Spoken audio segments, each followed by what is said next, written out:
بسم اللہ الرحمن الرحیم۔ حضرت شاہ ولی اللہ محدث دھلوی رحمت اللہ علیہ کے والد حضرت شاہ عبدالرحیم دھلوی رحمت اللہ علیہ ایک عاشق رسول عالم دین اور عارف باللہ تھے۔ آپ کا ایک معمول یہ بھی تھا کہ ہر سال حضرت سرور کائنات صلی اللہ علیہ وسلم کا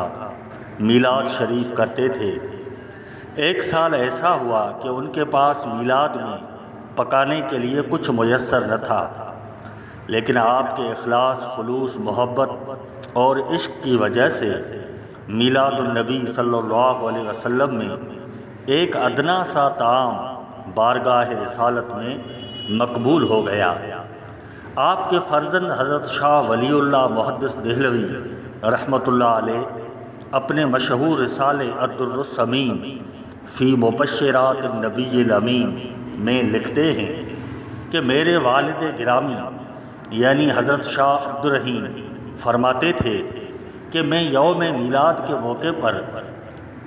کھانا پکوایا کرتا تھا۔ اتفاق سے ایک سال کوئی چیز میسر نہ آ سکی کہ کھانا پکواؤں، صرف بھنے چنے موجود تھے۔ چنانچہ یہی چنے میں نے لوگوں میں تقسیم کیے اور خواب میں دیکھا کہ ہاں حضرت صلی اللہ علیہ وسلم تشریف فرما ہیں اور یہی چنے آپ کے سامنے رکھے ہیں اور آپ نہایت خوش اور مسرور دکھائی دے رہے ہیں۔ سندھ کے سرتاج شاعر حضرت شاہ عبداللطیف بھٹائی رحمت اللہ علیہ فرماتے تھے کہ محبت پائے من میں رنڈھا روڑیا جن تن جو سرافن ان توریو اگھایو، یعنی اگر محبت، اخلاص اور سچائی ہے تو آپ کا چھوٹا سا عمل بھی قبول ہو جاتا ہے، لیکن مدی پائے من میں سنو کتیو جن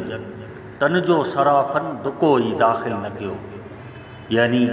اگر اندر میں کھوٹ ہے، نفرت ہے، دکھاوا ہے تو کتنی بھی بڑی نیکی کیوں نہ ہو وہ بارگاہ میں رد ہو جاتی ہے۔